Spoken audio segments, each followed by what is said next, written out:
Hi everyone, it's Andrew from Hobbies Australia, and today we're going to have a really quick look at a new kit from Bordel Models, and that is their Apocalypse tank. So here it is. Box art is really nice. Now, what jumped out to me about this kit when it was announced is the old PC game from the 1990s, and that was Red Alert Command and Conquer. And I saw the images of this tank and I was like, wow, this thing has just got some real appeal to it. It's got a sort of like a steampunk look. I like kits like this because if you've been modelling for a while and you've got modeller's block, something like this can help break that down. So without faffing on for much longer, let's crack into this and let's see what this kit's all about. So in a really sturdy top opening box with some fantastic looking box art on it, we crack this open and what do we see inside? Well, we've got a lighting rig, which is really different, really good. Got some accessories here in the little clear part, you know, wine bottles or beer bottles, whatever you want to call them, and then visor ports, etc. for the tank. But we've got multicoloured plastic. We've got 13 odd sprues, really crisply done. And this kit is designed pretty much as a snap fit straight out of the box. So as I said, 13 sprues plus the hull, and we'll have a look at that in depth in a minute, plus the lighting rig, instructions, which look really nice, and a real mixture of modelling styles go to putting this kit together. So it's really quite nice. There's a very limited decal sheet in here as well, but let's go through these bit by bit and let's see what you all think. So the instruction booklet is clearly printed. It's in the A5 size. Again, that really nice box art on the front. We flick that open and then we can see all the different sprues. We can see the decal sheet, and then we get straight into the construction process. Now, as you can see, straight off the bat, we're putting the lighting rig in, which is something a little bit quirky, a little bit different. And this is why I really like this kit, apart from the overall look at it. You know, if you've got modeller's block, if you want something that's different, something that's fun, a kit like this will go a long way to hopefully reigniting your passion for making models. Really nicely done. We can see through here, and we'll look at the sprues again shortly, but we've got two sets of tracks on each side of the vehicle. They're individual link and length, really crisply done. They're moulded in black plastic, so with some dry brushing, if that's all you want to do, you can really get this kit together fairly quickly. With the multicoloured plastic, really, you know, you can build it straight out of the box if that's what you'd like to do, but with, again, careful painting, dry brushing, etc., this thing is going to really pop. And when we look at some of the other bits and pieces as we move through this kit, like the big defensive blades on the front of this tank with dry brushing, with the application of, say, rust and elemental effects like engine oil, that type of stuff, this thing is just going to look absolutely insane.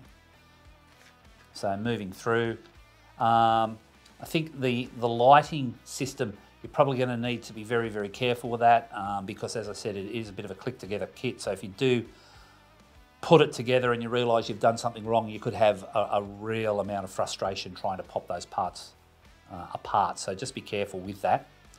But look, you know, 18 steps to build what is a very interesting, very different model. So looking quickly through the sprues, the first thing we'll have a look at here is the bag with the little electric set in there, you know, a couple of LEDs, and you've got the option where you can either put them in the driving lights on the front of the tank, or you can actually put them up near the commander's cupola. So you've got a couple of options there. It's probably a little bit gimmicky. It's certainly a little bit different, and it's one of those things that really do appeal to me with this kit. If you're my sort of age, you probably do remember the PC game Red Alert Command and Conquer, and you know, you just look at these little stylised decals with the red star and the basic numbering. I mean, this is a bit of a blast from the past for me, but really nicely done, in register, simple, goes well with the multicoloured plastic.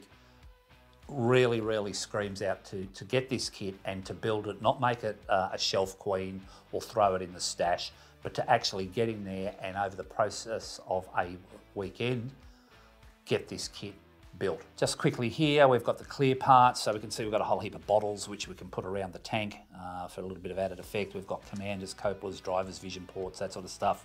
We've actually got the lens there for the big enclosed searchlight, so that's a nice little touch. So what we've got here is obviously the hull top. Okay, we can see the turret ring there, fuel caps at the back there. And we've actually got moulded in some various lettering here on the hull top, which is really, really nicely done. We can see here the Russian hammer and sickle, Soviet hammer and sickle emblem that's been moulded into the hull top, and then that actual infill is supplied in red plastic. So, you know, it's really nicely done. It's very, very quirky.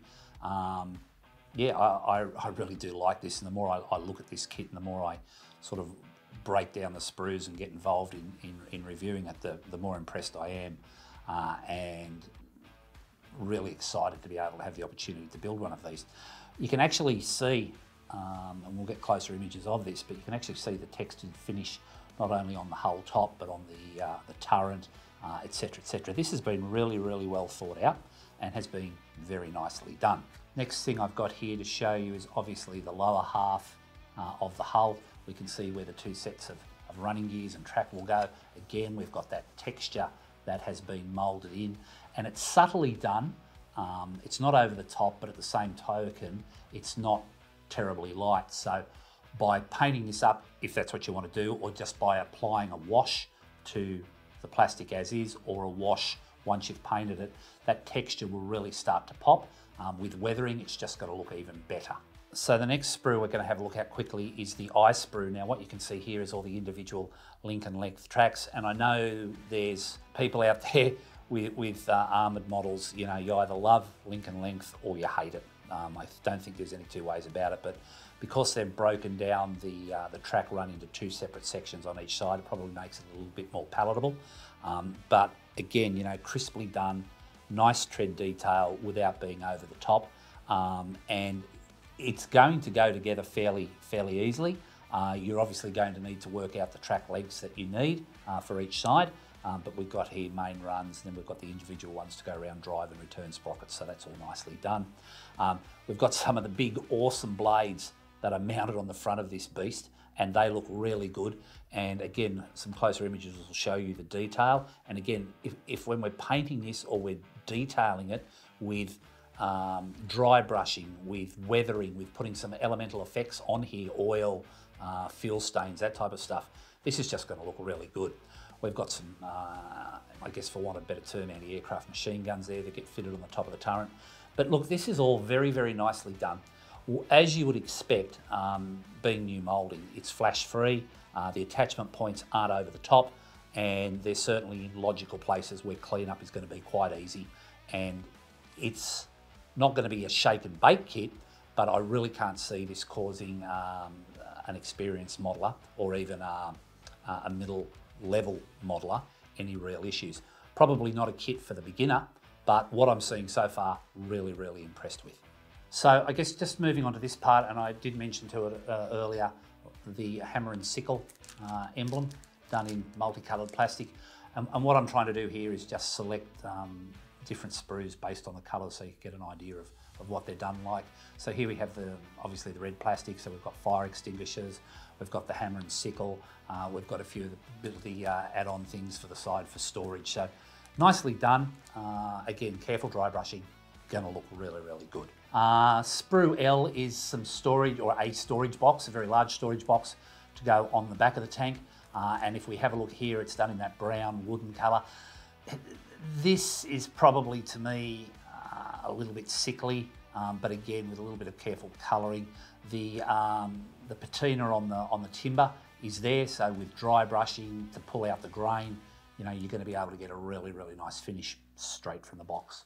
Running gear, so we've got return rollers, that type of thing, done in the green plastic, drive sprockets, smoke discharges. Look, as you can see, flash free, attachment points to the sprues in logical positions. This is very, very nicely done. I guess credit where credit's due. Bordel Models have copped some flack over time with some of the things they've done that they could have done a little bit better.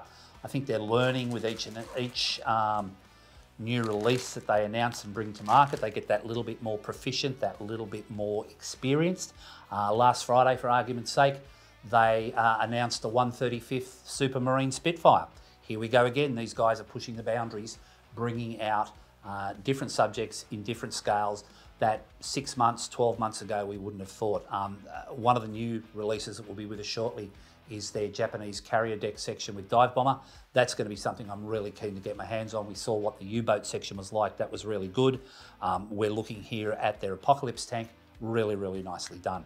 Sticking with the olive green or the Russian green sprues, we've got here the base of the turret, hatches, etc., etc. Various accessories, pioneer tools. Look, it's all standard, straightforward stuff. It looks good.